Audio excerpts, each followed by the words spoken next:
Hello and good day, everyone. My name is Darlena Birch, MBA, RDN, and most importantly, public health dietitian, and welcome to my YouTube channel. Today, we're going to be in my kitchen, aka Darlena's kitchen, where I talk about the science behind nutrition. One, because I'm a dietitian, and two, because I was forced into a chemistry minor. But who's bitter?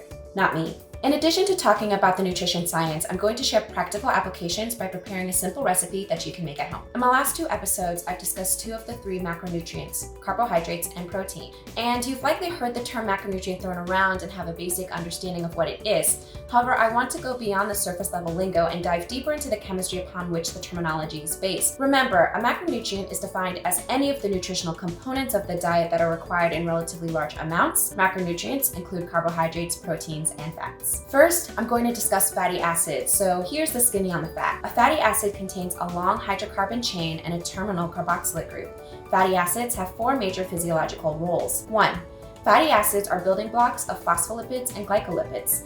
These amphipathic molecules are important components of biological membranes. 2. Many proteins are modified by the covalent attachment of fatty acids, which targets them to membrane locations. 3.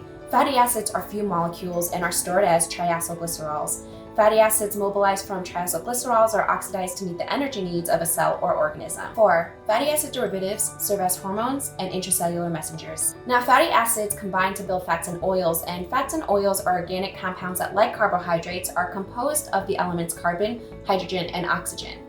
Each kind of fat and oil has a different combination of fatty acids, and the nature of the fatty acid will ultimately determine the consistency of the fat or oil. For example, stearic acid is the major fatty acid in beef fat, and linoleic acid is the dominant in seed oils. Fatty acids are defined as short, medium, or long chain, depending on the number of atoms in the molecule itself. Next, I'm going to talk about two types of fatty acids, unsaturated fatty acids and saturated fatty acids. The saturation or lack thereof refers to the hydrocarbon chains within the fatty acid itself, and a hydrocarbon is merely an organic compound containing only carbon and hydrogen. So first, we'll start off with unsaturated fatty acids. When the hydrocarbon chain contains a double bond, the fatty acid is said to be unsaturated. Oleic acid is an example of an unsaturated fatty acid. Most unsaturated fats are liquid at room temperature and therefore are called oils. Unsaturated fatty acids are found primarily in plant oils, and there are two types of unsaturated fatty acids. There are monounsaturated fatty acids and polyunsaturated fatty acids. If there is only one double bond in the fatty acid, then it's known as a monounsaturated fatty acid. Oils that contain monounsaturated fats are typically liquid at room temperature, but start to turn solid when they're chilled. Olive oil is an example of a type of oil that contains monounsaturated fats. If there is more than one double bond in the fatty acid chain, then it's known as a polyunsaturated fat. Canola oil is an example of a polyunsaturated fatty acid. There are two types of polyunsaturated fatty acids. The first is omega-3 fatty acids, and the second is omega-6 fatty acids. Now, omega-3 fatty acids are called such because the third carbon from the end of the hydrocarbon chain is connected to its neighboring carbon by a double bond. Not something super important for you to know, but just understand that there's a reason why it's omega-3, that there's a reason behind the name itself. Omega-3 fatty acids are found in foods from plants like soybean oil, canola oil, walnuts, and flax seeds.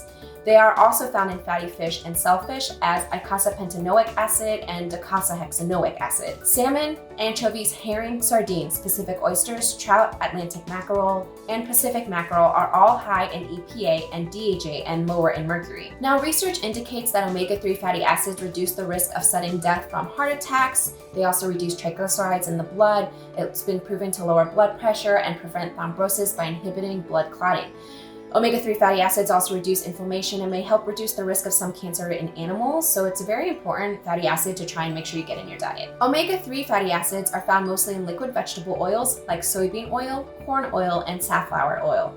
Now, there's not much for me to say on omega-6 fatty acids, but just know that it is one of the two polyunsaturated fatty acids. So next, I'm going to turn my attention over to saturated fatty acids.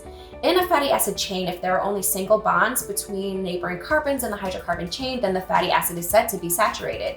Therefore, saturated fatty acids are referred to as such because they are saturated with hydrogen, since single bonds increase the number of hydrogens off of each carbon.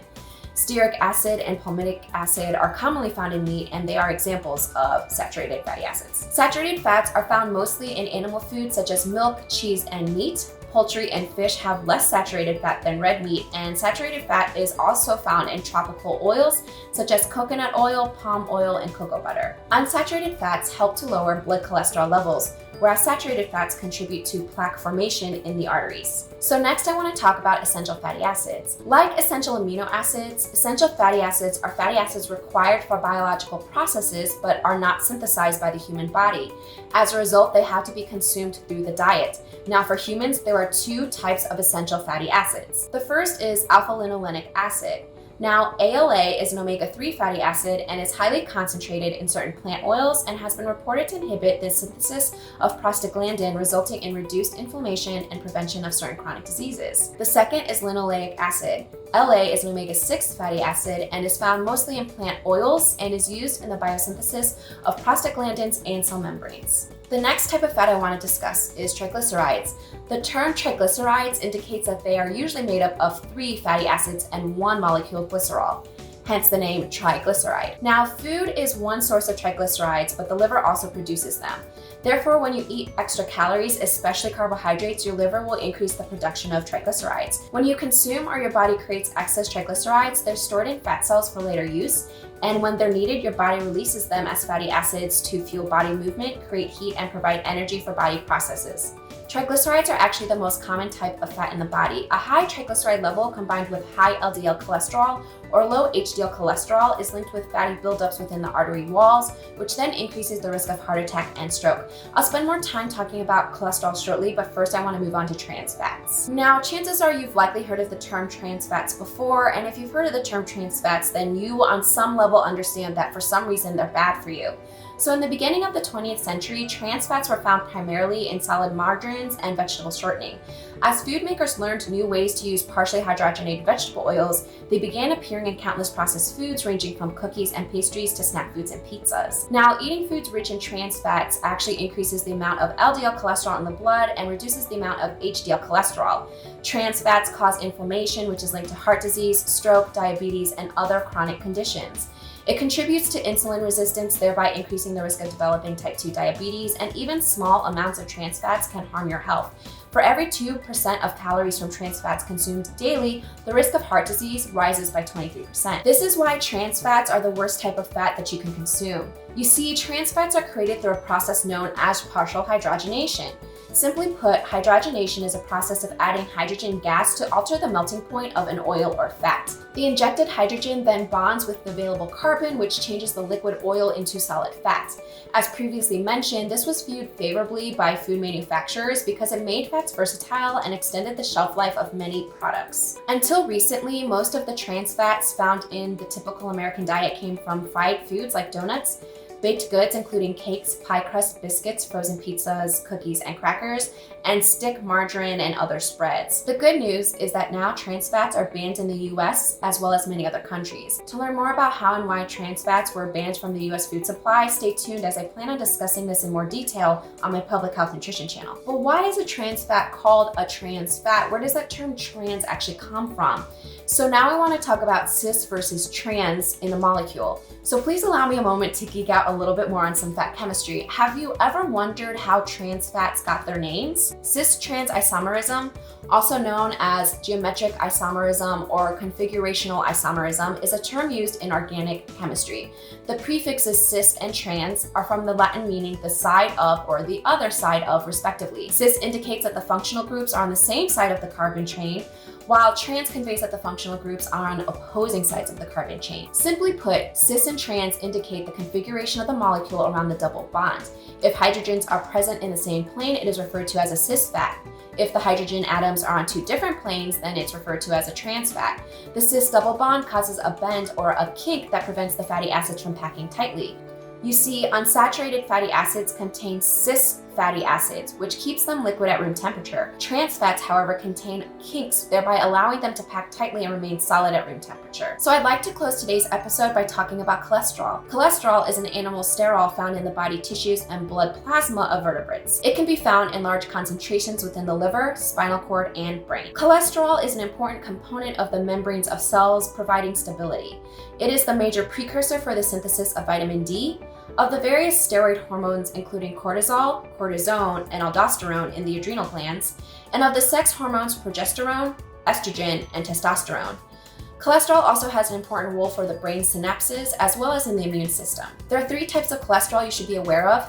The first being high-density lipoproteins, the second being low-density lipoproteins, and the third being very low-density lipoproteins. High-density lipoproteins, also known as HDL-C, is a group of lipoproteins that are involved in the transport of sterols and lipids. HDL-C is considered good cholesterol because it's anti-atherogenic. HDL clears from the body via the liver, and the higher your HDL levels are, the better. Now, low-density lipoprotein cholesterol, also known as LDL, is considered bad cholesterol, and in conditions featuring elevated LDL, cholesterol often forms plaque bonds in the deposits of arteries, and this is a condition known as atherosclerosis. Atherosclerosis is a major contributor to coronary heart disease and other forms of cardiovascular disease. Lastly, very low density lipoproteins, also known as VLDL, is considered another form of bad cholesterol. This is because high levels of VLDL cholesterol can clog arteries and lead to heart attack. 60% of a VLDL particle is actually triglyceride. So now that I've discussed fats, let's go to my kitchen and prepare a dish filled with healthy fats. Thank you for joining me today. If you like what you see, please smash the like button and subscribe to my YouTube channel. And remember, you are your own best advocate. Feed your body well, nourish your soul, nurture your mind, and nutrify your spirit. Remain true to yourself and never forget that every second forward is another opportunity to be a better version of your past self.